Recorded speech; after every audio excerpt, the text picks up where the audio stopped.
Assalamualaikum warahmatullahi wabarakatuh. Halo, salam guru penggerak. Mari kita tergerak, bergerak, dan menggerakkan. Perkenalkan, nama saya Sulu Arika Martiastuti, CGP Angkatan 6, mengajar di Taman Kanak-kanak, Kabupaten Gresik, Provinsi Jawa Timur. Pada kesempatan kali ini saya akan menyampaikan koneksi antar materi modul 2.1 dengan materi pembelajaran berdiferensiasi, juga kaitannya dengan modul-modul yang telah kita pelajari sebelumnya. Terkait beberapa pertanyaan pematik, mari kita coba uraikan satu persatu.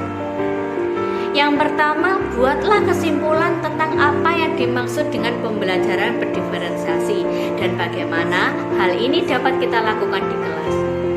Menurut Tomlinson, bahwa pembelajaran berdiferensiasi adalah usaha untuk menyesuaikan proses pembelajaran di kelas untuk memenuhi kebutuhan belajar individu setiap murid.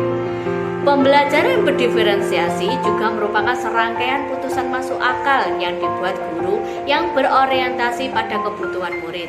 Misalnya, tentang tujuan pembelajaran yang didefinisikan secara jelas, bagaimana guru menanggapi dan merespon kebutuhan belajar murid, lingkungan belajar yang mengundang murid untuk belajar, manajemen kelas yang efektif, serta penilaian berkelanjutan. Pada intinya, pembelajaran berdiferensiasi adalah pembelajaran yang memperhatikan segala pemenuhan kebutuhan belajar pada murid. Bagaimana hal ini dapat dilakukan di kelas sebelum melakukan kegiatan pembelajaran? Maka yang pertama kita lakukan adalah menentukan tujuan pembelajaran. Melakukan analisis diagnostik kebutuhan siswa berdasarkan 3 aspek, yaitu kesiapan belajar, minat belajar, dan profil belajar murid. Menganalisis penerapan diferensiasi konten, proses atau produk yang sesuai dengan karakteristik murid. Guru juga menyusun rencana pembelajaran.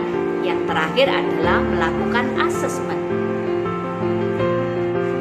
Pertanyaan pematik yang kedua adalah jelaskan bagaimana pembelajaran berdiferensiasi dapat memenuhi kebutuhan belajar murid dan membantu mencapai hasil belajar yang optimal. Dalam hal ini, beberapa langkah yang dapat dilakukan guru diantaranya memetakan kebutuhan belajar berdasarkan 3 aspek kebutuhan murid. 1. Mengenai kesiapan belajar mereka, yaitu mengetahui sejauh mana ketepatan pemahaman mereka dalam menerima materi, konsep, atau keterampilan yang baru. Yang kedua, minat belajar, yaitu seberapa besar minat murid untuk mempelajari materi yang disampaikan atau minat lain yang mungkin diinginkan oleh murid tersebut.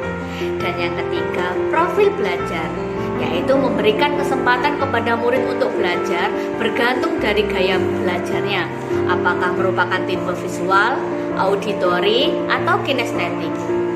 Selain itu, guru juga dapat menerapkan 3 strategi pembelajaran berdiferensiasi, yaitu diferensiasi konten, bahwa apa yang guru ajarkan sudah sesuai dengan kebutuhan murid, seperti tentang kesiapan belajarnya, minat murid, dan juga profil belajar murid.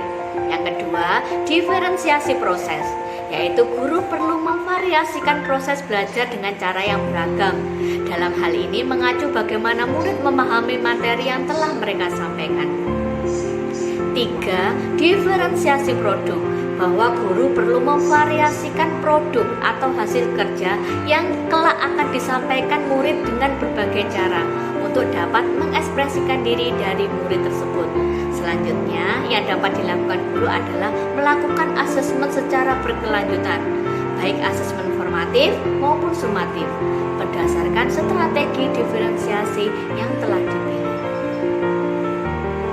Pematik yang ketiga, jelaskan pula bagaimana Anda melihat kaitan antara materi dalam modul ini dengan modul lain di program Guru Penggerak. Yang pertama, kaitan dengan filosofi KHD, bahwa dalam filosofi KHD, pembelajaran haruslah berpihak pada anak. Guru hendaknya menuntun anak sesuai dengan kodratnya, kodrat alam, dan kodrat zaman. Ini tentu saja sejalan dengan pembelajaran berdiferensiasi, karena dalam pembelajaran ini juga memperhatikan beberapa aspek dalam pemenuhan kebutuhan belajar pada murid yang beraneka ragam. Yang kedua, kaitan dengan nilai dan peran guru penggerak.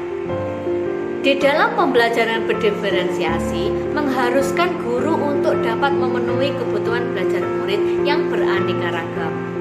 Hal ini juga menghendaki guru untuk memiliki nilai-nilai yang berpihak pada murid, mandiri, kolaboratif, reflektif, inovatif, dan kolaboratif.